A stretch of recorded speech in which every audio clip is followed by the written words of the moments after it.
Right, Chris, it's been, I think, 15 years since you were last at Cheltenham. How does it feel to be back? It's a bit strange, actually, John, to be honest.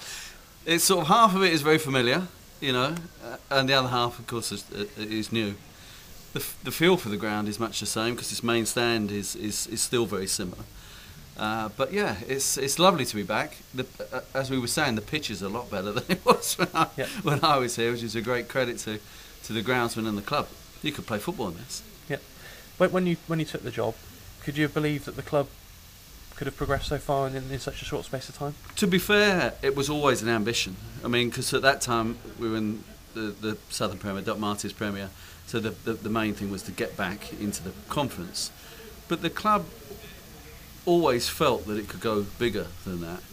There was always going to be a restriction because it's in the sense that it's not great football territory, this, compared to other parts of the country, so there might be a limit to the number of people who come in through the turnstiles and pay, which is fair enough. But it could go bigger, and it did, but having said that, there's a lot of clubs that would like to do that, and fair play to Cheltenham, they've gone and done it. Yeah.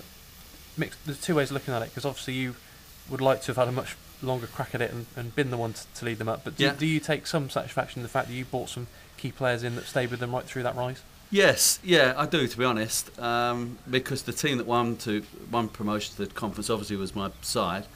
I got sacked just a few weeks before the end of the season in practice, and the heart of that side stayed, although then it was improved. But obviously I look back and think of signing Jamie Victory on a free here, and Michael Duff, of course, who I signed as a trainee and gave his league debut to in that season before I left. And so the fact that they've gone and contributed so much and had such good careers, and in Michael's case still having a great career, that's terrific to have played a little part in that. Yeah. Yep. So before we chat about what you've been doing since you left Cheltenham, could you just look back at some of the highlights of your time, because you had a couple of good wins over Gloucester and in a FA Cup run. What sort of stands out for you about your time in charge? Oh, yeah, each time we beat Gloucester it was very clear to me, and I only lost to them once, I think, while I was here. We beat them away when Jason Eaton scored a hat-trick, I think, I'm right in saying, right foot, left foot and a header, if I'm not mistaken. He got two. Did he get two? Yeah, he got two. I think Dave Elsey got the other. David Elsey, yes, who got injured. He injured his back training with Wales under-21, which I wasn't pleased at the time, because he was on contract and we had to pay a lot of money. So it felt like. So yeah, the Gloucester games, but also in that season, which I'm sure you'll remember, we went away to Peterborough in the FA Cup and drew there, and had a great replay here, which we took to extra time, and that was a very close game, really.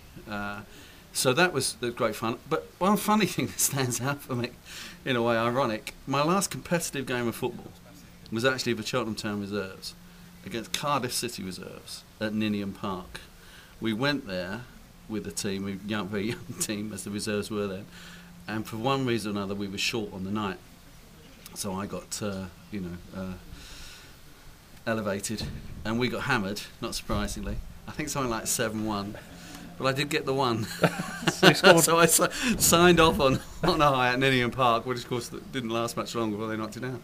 So it's funny with Cardiff being here tonight. So it's going to be good. Yeah, and can you just explain why you are back for the first time tonight? Yeah, I'm guest of Smith Williamson, who are the sponsor of the match ball. Martin Hooper, who's a partner with them, has been my financial advisor since my Cheltenham days, actually. I'm sure looking after my money hasn't kept him very busy over that time, but he's done it very well. So he's been a big Cheltenham fan, and so he invited me back tonight. So it's lovely to be back. I mean, there was no reason. I wasn't staying away on purpose, I've just had other things to do for 15 years, really. But it's time to come back. Yeah, it's good. Talking of what you've been up to, I know you've had some interesting jobs and out of football as well. So could you just summarise what you've been up to? Basically, for the last 15 years, I've been running charities and have in various involvements in football, particularly in youth football, and on the coaching side at representative level and so on. But that involved time running an international charity, which took me all around the world, which is a sports charity. So I had lots of involvement with the sport world through that as well. So I've had a great time doing that, and I couldn't have afforded to stay in football on the money Cheltenham were paying then, but it would have been nice to have had the option. And now, of course, I'm working for Chelsea, who I've supported since I was a kid. and to this May, I was delighted to get an offer from them to come and help identify new young talent. Perhaps we'll see some here. I don't know.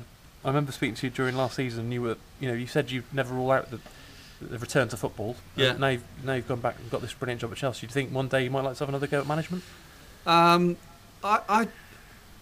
would never say no, as I've said to you before. But having said that, I think my wife would say no, because working as I do now, finding young talent, and in such a fantastic setup that Chelsea have, which is not far from where I live, Cobham, the training ground is where the academy is based. It's just a joy to be involved. So really, it's a labour of love as well, and I'm very privileged to be part of that. So it would take a lot now, having stumbled on, I suppose, on such a great job for me as a fan, as well, to give that up. But who's to say? I don't know. Yep. And one you mentioned Jamie Victory, Michael Duff. One person we haven't mentioned who you did bring back to the club was obviously Steve Cottrell. Yes. So he was the man who sort of built on what you'd assembled. Absolutely. And then took it beyond anyone's dreams, really. Yeah. To the Football League. Oh, absolutely. I signed Steve as a cover player because we had injuries. You may remember Martin Boyle was injured, and Jason Eaton had back injury problems all through that last season I was here. So we needed another striker, and I couldn't persuade the board to spend a lot of money, which we perhaps should have done. But Steve could still do a bit, he could fill in for us, and he'd come back from Ireland and was looking for, just to get involved in football again. So it worked for both of us in that way. And then, as you say, he went on and, accelerated the club tremendously. Yeah. So you were the last man to manage the club full reign in semi-pro, because obviously they've been full-time since '99 now. Yeah. So, we had one or two players who were full-time then, right. Actually. Jimmy Smith, who you remember well, was pretty much full-time. In so much he worked here at the club in various guises. I don't know how hard Jimmy worked when he played. It wasn't his style to be.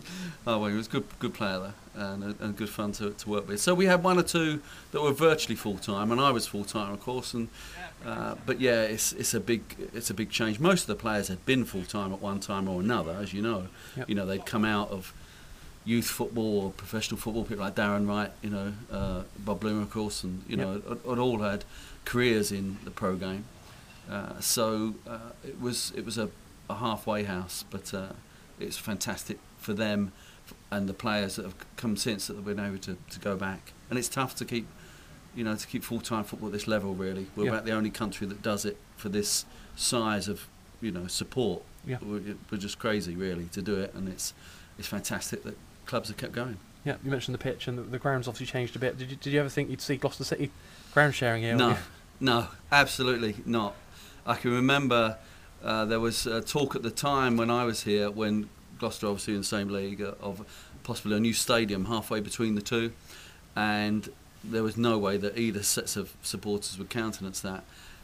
It's a shame to see Gloucester obviously having not thrived, shall we put it that way, but I'm sure their fans would rather this wasn't option for them. But we've all got to get more sensible about this. Again, we're one of the few countries where we expect all to have our own grounds, and I know all the emotional attachment to it, I understand that, I really do, but it's just not sensible. As communities, we can't support it. But I hope that Gloucester, they are doing well, as you were saying to me, that they are progressing, which must be tough for them. But I'm sure they'll want to get away when they can. Yeah, just finally, Chris, as you sit up and enjoy the game tonight, do you think you'll look down at the bench and bring back a few good memories from when you were in charge here? I hope so, yeah. It's a bit strange coming back. I'll be interested to see what sort of football is played on this beautiful pitch tonight. Cardiff, I imagine, being quite a strong squad, I would have thought, depending on where they are in their arrangements, in their progression. But I understand that the Robins did very well against Birmingham, got a result, and I'm sure that they had a strong setup too. So once the game gets going, it's a game of football, and I'll be involved in the game of football regardless who it is in that sense. But I'll be cheering for Cheltenham, of course. So,